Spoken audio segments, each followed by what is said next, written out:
मी hotel Bhagyashree सर्वे सर्वा आज वार सोमवार 30/6 आपण सोमवारची सुट्टी तर जाहीर केलेली आहे.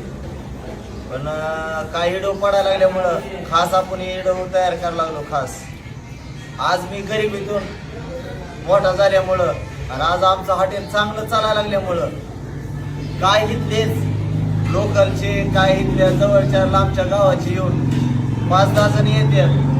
मुद्दाम भांडण करून मुद्दाम दरादरी करून त्याच्यानंतर येऊन स्वतः व्हिडिओ बनवून सोशल मीडियावर टाकायला लागल्यात.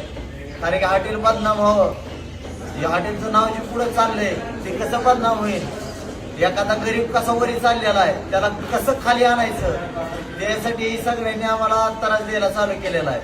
त्या दिवशीच का ना ती पांडे ज्या दिवशी झाली त्या दिवशी आमच्या घरच्याचं नरड पॅक झालेलं होतं. अक्षरशः नरड पॅक केलेलं होतं त्यानं, सोडत नव्हता. ते बी आपण व्हिडिओ शूट करणार आहोत थोड्या वेळ कॅमेऱ्यातनं काढून. तरी पण काय म्हणजे असे व्हिडिओ सोडायला लागले की निष्कारण काय कारण नसते त्याला. स्वतः भांडण करते तर एक जणाला व्हिडिओ तयार करायला लावायला लागले. त्याचे काय जरूर बी नसताना म्हणजे निष्कारण आम्ही जागेवर बी असतो. निष्कारण 5-6 जण येते, त्यातलं एक जण व्हिडिओ बनवून ते 5 जण भांडण करायला बघतात आमच्या संग. त्याला कारण नसते, त्याला काय नसते. आणि आमच्या इथं गर्दी असल्यामुळं आपण टोकन बी देताना सांगतो की अर्धा तास वेटिंग आहे, 1 तास वेटिंग आहे. तरी बी गिराईक काय ऐकत नाही, घेताना घेते मुद्दाम परत भांडण करते. मला सांगा आज कितीतरी हॉटेल आहे आपल्या धाराशिव जिल्ह्यात, 5-6 हॉटेल आहेत, तिथं बी गर्दी असते. आमचं हॉटेल बंद असल्यावर तिथली का भांड्याची व्हिडिओ पडत नाही. हॉटेल भाग्यश्रीचेच भांड्याची व्हिडिओ, हॉटेल भाग्यश्रीलाच काय झालेले ती व्हिडिओ काय म्हणून पडतात.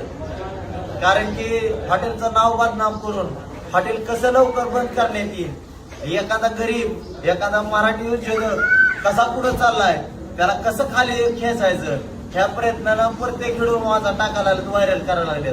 त्यासाठी खास आमच्या सुरक्षेसाठी मला फोन बी आले, त्याच्यावर 2दा-4दा फोन आले की जीव मारू, तुमच्या नवरा बायकोला खलासच करू, तुम्हाला असं करू.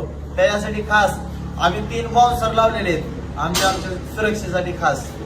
डायरेक्ट काल आम्ही पुण्यावरनं 3 बाउन्सर मागवले.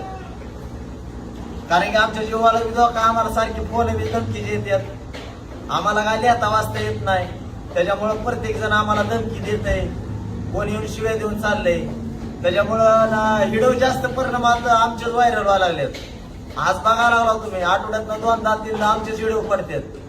दुसऱ्या हॉटेलवाल्याचे व्हिडिओ का पडत नाही हे माझा मेन मुद्दा आहे. म्हणजे सोशल मीडियावर सध्याला हॉटेल भाग्यश्री चर्चेत आहे, नावात आहे.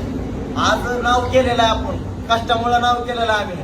आम्ही एक टायमाला जेवतो, नाहीतर एक टायमाला आम्हाला जेवण भेटत नाही ना, पाणी भेटत नाही ना, चहा भेटत नाही. आज नवरा बायको इतकी मेहनत करतात त्याचा हिशेब नाही आमच्यापाशी. आज रक्ताचं पाणी केलेलं आहे आम्ही. तरी पण म्हणतो की हॉटेल भाग्यश्रीलाच फोकस का केल्या जाते, ह्याच्यावर माणसाने गोर केलं पाहिजे अशी माझी एक इच्छा आहे. आज बघा तुम्ही 8 दिवसाखाली भांडणं झाली. ज्या टायमाला मालकीनीला नारड्याला पॅक धरलं होतं, आमच्या एक वेटरला शिवे दिल्यावर ते वेटर सगळं भांडणं झालेली होती. ती मारामारीचा कोणीतरी व्हिडिओ सोडलेला आहे. पण असं त्याचं मेन कारण ते कोण बघत नाही. हॉटेल भाग्यश्रीला असं केलं तसं केलं तेवढंच करतात. आज कितीतरी नामची हॉटेल आहेत त्यांची व्हिडिओ आजपर्यंत कापडली नाहीत. कारण की हॉटेल भाग्यश्रीला फॉर्च्युनर घेतली, हॉटेल भाग्यश्रीला लांब चालला, आज पुण्यात गेला, आज इकडे गेला, आज तिकडे गेला, आज चर्चा व्हायला लागली हॉटेल भाग्यश्रीची. म्हणून निष्कारण त्रास देण्यासाठी कोणीतरी असेच पैसे देऊन खास आम्हाला त्रास देण्यासाठी माणसं पाठवते आणि त्याचे व्हिडिओ परिसरात काढून दुसऱ्याच्या अकाउंटवरनं फेक अकाउंटवरनं बरोबर किल्पा व्हायरल करते आमच्याच नावाच्या. त्याच्यामुळं सगळ्यांना माझी तळतळीची विनंती हॉटेल भाग्यश्रीचे. आज 29 माणसाचं आमच्यापासून घर चालतंय, त्यांचं बी घर बंद करण्याचा हिशेब पूर्ण ही माझी तळतळीची विनंती आहे. कारण की आज आम्ही कमवत आहोत. आज आम्ही काय लोकांपेक्षा कमी पैशात 250 रुपयात चांगलं जेवण देतो, मटण भरपूर देतो. त्याच्यामुळं काय जणाला जळण होते. कारण की लोक पहिल्यांदा 2 पीस विकून मटण देत होते, त्याचे 500 रुपये घेत होते. आज आम्ही 250 रुपयात चांगलं जेवण द्यायला लागलो. त्याच्यामुळं थोड्यात चालू जायचं आमच्या हॉटेल भाग्यश्रीला. त्याच्यामुळं जे फेक व्हिडिओ टाकायला लागल्यात त्याच्यावर कोणी लक्ष देऊ नये ही तळतळीची विनंती आहे. हॉटेल भाग्यश्री नाद करतो का जेवायला लागतं हॉटेल भाग्यश्री.